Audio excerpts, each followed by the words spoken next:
तो ये वीडियो रहने वाली है UFC fight night Brazil Charles Oliveira versus Mateus Gamrot की प्रिडिक्शन वीडियो। बट इससे पहले ओवरऑल अगर हम कार्ड को देखें तो जैसे कि ये कार्ड ब्राजील में हो रहा है तो इसीलिए ये कार्ड ब्राजीलियन फाइटर से भरा हुआ है। अब यहाँ पर अनफॉर्चुनेटली कुछ फाइट्स कैंसिल हो चुकी हैं, बट फिर भी ओवरऑल ये कार्ड एक गुड कार्ड लग रहा है, तो होपफुली जो फाइट्स हैं वो भी काफी इंटरेस्टिंग जाए। अब सबसे पहले इस कार्ड की टाइमिंग की ही बात कर लेते हैं, जहां पर क्योंकि ये कार्ड ब्राजील में हो रहा है तो इसीलिए पूरी टाइमिंग चेंज है। जिधर प्रीलिम कार्ड से स्टार्ट करें तो प्रीलिम कार्ड रात को ही स्टार्ट होने वाला है, यानी कि 1:30 AM ऑनवर्ड्स ये प्रीलिम कार्ड स्टार्ट होगा। अब इसके बाद मेन कार्ड की बात करें तो यूजुअली हम मेन कार्ड को देखते हैं सुबह के 7:30 या फिर सुबह के 8:30 बजे तक, बट ये वाला कार्ड काफी जल्दी स्टार्ट हो रहा है, यानी कि सुबह के 4:30 बजे टुमारो 4:30 AM ऑनवर्ड्स ये मेन कार्ड स्टार्ट होगा। अब कहां पर इस कार्ड को देख सकते हैं तो सोनी 10 के जितने भी चैनल्स हैं तुम टीवी पे उन्हें देख सकते हो। वेरएस जियो टीवी की बात करें तो पहले तो यहां पर फाइट्स आती थी, बट अब कुछ लोगों को प्रॉब्लम आ रही है और मैंने भी सर्च करके देखा तो वहां पर फिर सब्सक्रिप्शन बेस हो रहा है। तो जियो टीवी का चेक कर लेना, मैं श्योर नहीं हूं, बट अगर तुम्हें श्योरिटी से कार्ड देखना है तो सोनी लिव की जो ऐप है वो बेस्ट रहती है, बट हाँ यहां पर तुम्हें सब्सक्रिप्शन लेनी पड़ेगी। अब फाइट्स की बात करते हैं, बट रिसेंटली मुझे पता लगा कि जॉनी वॉकर का भाई और कमारू उस्मान के भाई के बीच में जो फाइट थी,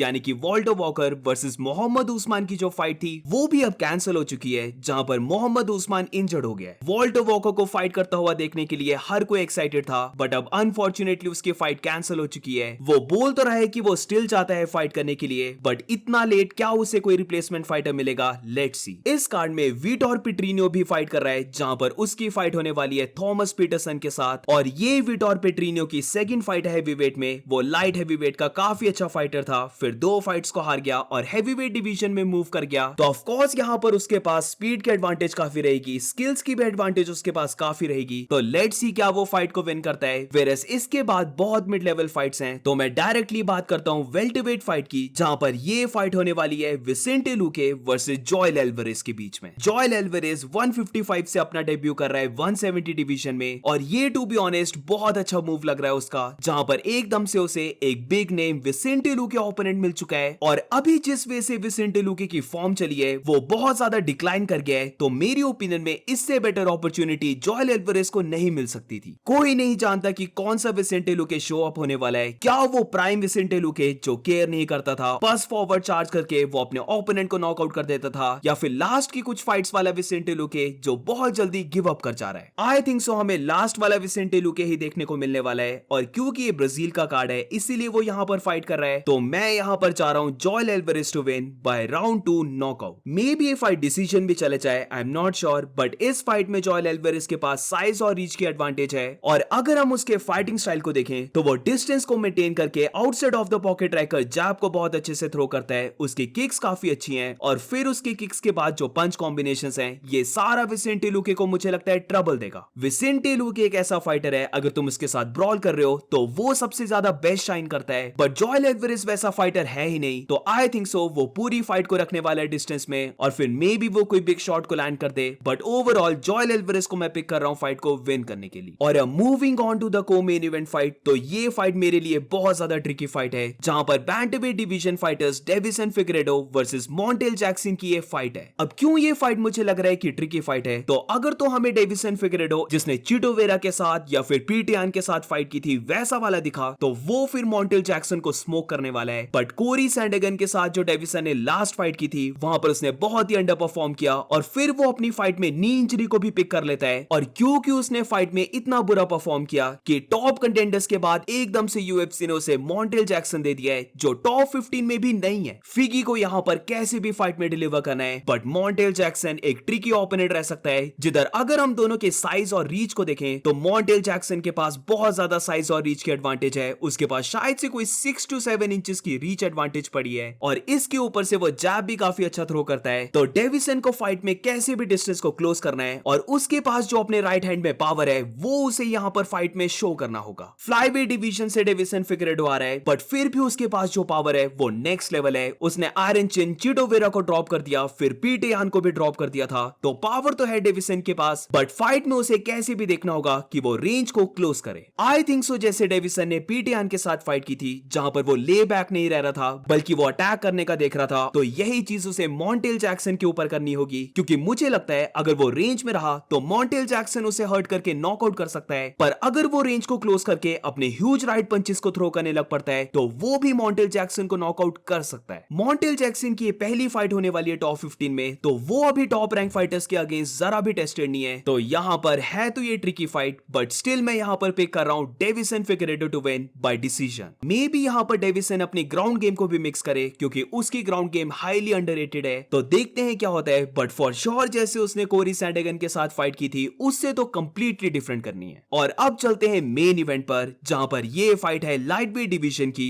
जिधर चार्ल्स ओलिवेरा फाइट कर रहा है मथेउस कैमरॉट के साथ। पर्सनली मेरे लिए बहुत ही नर्वस करने वाली फाइट है ये, क्योंकि अगर चार्ल्स ओलिवेरा फाइट को हारा तो हम बोल सकते हैं उसका टाइटल रन ओवर हो गया है, और अगर वो यहां पर कहीं नॉकआउट से हारा या फिर टीकेओ से हारा या फिर इंजरी होगी, कुछ भी ऐसा सिग्निफिकेंट हो गया, तो फिर ओलिवेरा कंप्लीटली फिनिश हो चुका है, इसकी भी टॉक्स चलने लग पड़ेंगी। ऑलरेडी ओलिवेरा का बोला जा रहा है कि उसे रिटायरमेंट को ले लेना चाहिए, ये उसे अपनी रिटायरमेंट फाइट करनी चाहिए, और बार बार ओलिवेरा को बताना पड़ रहा है कि ये उसकी रिटायरमेंट फाइट नहीं है, उसने सोचा भी नहीं है रिटायर होने का। बट प्रॉब्लम यहां पर ये है कि ओलिवेरा ने ये फाइट बहुत ही जल्दी ले ली है, वो बस अभी 3 मंथ्स पहले इलियो टुपोरे से ब्रूटली नॉकआउट हुआ था, जो वो आज तक नहीं हुआ है, और उसके बाद एकदम से एक और ट्रेनिंग कैंप में जाना, फिर वेट कट करना और इवेंचुअली फाइट करना। फॉर श्योर यहां पर तुम बोल सकते हो चार्ल्स ओलिवेरा 100% तो नहीं होने वाला है। समवट रिजेंबल करता है अलेक्जेंडर वोल्कानोव्स्की से, जहां पर वो इस्लाम से नॉकआउट हुआ, फिर बहुत जल्दी फाइट लेकर वो भी इलियो टुपोरे से नॉकआउट हो जाता है, तो सेम ऐसा चार्ल्स ओलिवेरा ने भी स्टेप उठाया है। बट गाइस यहां पर एक बहुत मेजर फैक्टर है जो अलेक्जेंडर की फाइट से कंप्लीटली डिफरेंट है। ओलिवेरा के ओपोनेंट की बात करें तो मथेउस कैमरॉट ने ये फाइट को शॉर्ट नोटिस में लिया है, तो बेशक कैमरॉट फाइट रेडी क्यों ना रह रहा हो, वो प्रॉपर वे से ट्रेनिंग क्यों ना कर रहा हो, पर जब बात आती है 6 वीक्स के ट्रेनिंग कैंप को पुट ऑन करने के लिए, तो ये मथेउस कैमरॉट का मिसिंग है। इससे भी बड़ी बात यहां पर ये कि पहले चार्ल्स ओलिवेरा फाइट कर रहा था रफाइल फिजीव के साथ, जो एक स्टैंड अप फाइटर है, यानी कि फाइट में मेजॉरिटी स्ट्राइकिंग होनी थी। चार्ल्स ओलिवेरा ने अपने फेस पर बहुत ज्यादा स्ट्राइक्स को लेना था, और तब तुम बोल सकते हो कि सबसे ज्यादा डर था कि चार्ल्स ओलिवेरा कहीं नॉकआउट ना हो जाए। यहां पर ओलिवेरा कंप्लीटली डिफरेंट फाइटर के साथ फाइट करने वाला है, जिधर मथेउस कैमरॉट एक स्टैंड अप फाइटर नहीं है, बल्कि वो एक प्योर ग्रैपलर है। फाइट कौन विन करेगा इसे अभी अगर हम साइड में रखकर बात करें, तो तुम बोल सकते हो कि अभी टॉप ऑफ द डिवीजन में ओलिवेरा के लिए मथेउस कैमरॉट एक बेस्ट ओपोनेंट रहता है, क्योंकि यही एक ऐसा फाइटर है जिसके अगेंस्ट चार्ल्स ओलिवेरा को नॉकआउट होने का ज्यादा डर नहीं है। ऑफ कोर्स कैमरॉट पंच को थ्रो कर सकता है, उसके पास थोड़ी सी स्टैंड अप है, बट जो पंचेस में पावर जिससे कि नॉकआउट होने का डर रहता है, वो तुम बोल सकते हो कि मथेउस कैमरॉट के अगेंस्ट इतना चार्ल्स ओलिवेरा को नहीं है। ज्यादा से ज्यादा मुझे लगता है ओलिवेरा रॉक हो जाएगा। तो हाँ, ये है तो टफ फाइट, जहां पर एक स्टैंड अप फाइटर की जगह अब चार्ल्स ओलिवेरा एकदम से एक प्योर ग्रैपलर के अगेंस्ट फाइट करने वाला है, but in terms of taking damage ये चार्ल्स ओलिवेरा के लिए इतनी डेंजरस फाइट नहीं है। अब बात करते हैं फाइट की,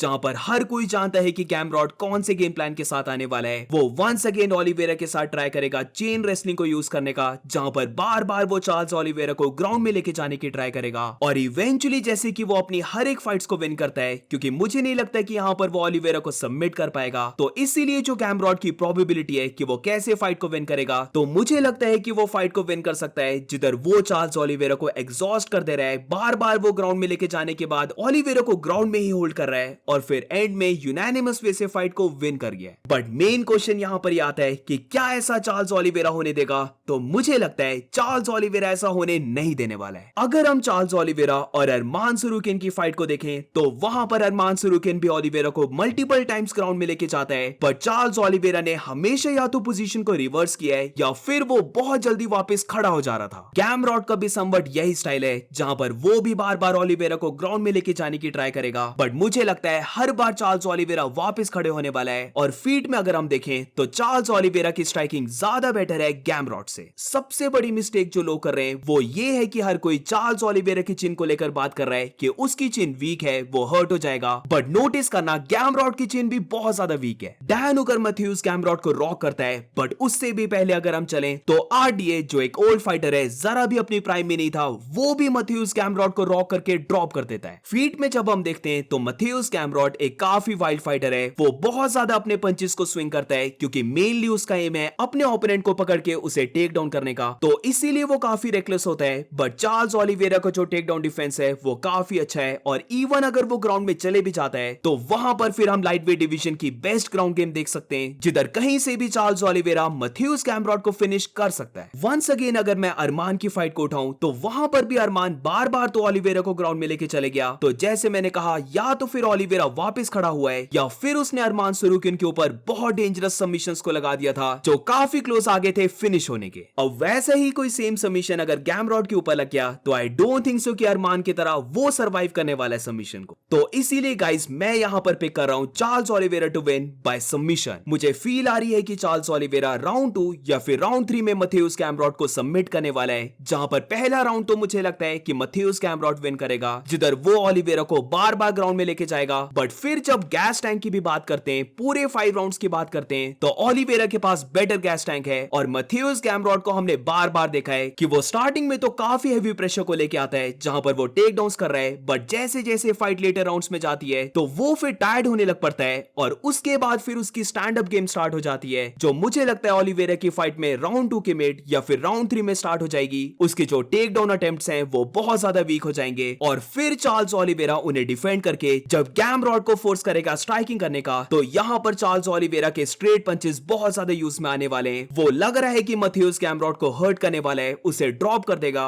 और फिर उसके बाद कोई ना कोई सबमिशन लगाकर वो गैमरॉड को सबमिट करने वाला है। अब चार्ल्स ओलिवेरा मेरा one of the favourite fighters है, तो थोड़ी सी यहां पर मे बी मैं बायसनेस दिखा रहा हूं, क्योंकि है तो ये टफ फाइट और ये डिनाई नहीं कर सकते कि ओलिवेरा 100% नहीं आने वाला है। बट फिर भी ओलिवेरा जितना भी आएगा मुझे लगता है कि वो इनफ है मथेउस गैमरॉड को बीट करने के लिए। सच में मुझे लग रहा है कि मथेउस गैमरॉड के पास बस ग्रैपलिंग है जो उसे बचा सकती है, जो not gonna lie one of the best है। उसकी जैसे हबीब की रेसलिंग हुआ करती थी वैसे ही समवट उसकी रेसलिंग है। बट फर्क यहां पर यह है कि गैमरॉड जल्दी टायर्ड हो जाता है और ओलिवेरा जस्ट अभी 2 फाइट्स पहले 5 राउंड्स गया था, जहां पर माइकल चैंडलर के अगेंस्ट वो इतना टायर्ड नहीं दिखा, बल्कि पूरी फाइट 5 राउंड्स गई है। तो इवन अगर जो मैंने प्रेडिक्शन दी है कि चार्ल्स ओलिवेरा सबमिट कर रहा है गैमरॉड को, वो अगर नहीं भी होता है तो चैंपियनशिप राउंड्स यानी कि 4th और 5th राउंड तो लग रहा है कि ओलिवेरा का ही रहने वाला है। सो दैट्स इट गाइस, यहां पर मैं चार्ल्स ओलिवेरा को बैक कर रहा हूं। लेट्स सी फाइट में क्या होता है। अब थोड़ा सा मेरा अपडेट कि कल मेरा फिर से एग्जाम है, पता नहीं क्यों संडे को पढ़ रहे एग्जाम, और ये बहुत ज्यादा दूर जाकर है, तो फाइट को मैं लाइव नहीं देख पाऊंगा। और अगर शाम तक मैं घर पहुंच गया तो मैं पूरी ट्राई करूंगा कि रात तक तो ब्रेकडाउन वीडियो डाल दूं। एंड दैट्स इट गाइस, अगर तुम्हें वीडियो अच्छी लगी हो तो please make sure to like and subscribe. मिलते हैं नेक्स्ट वीडियो में।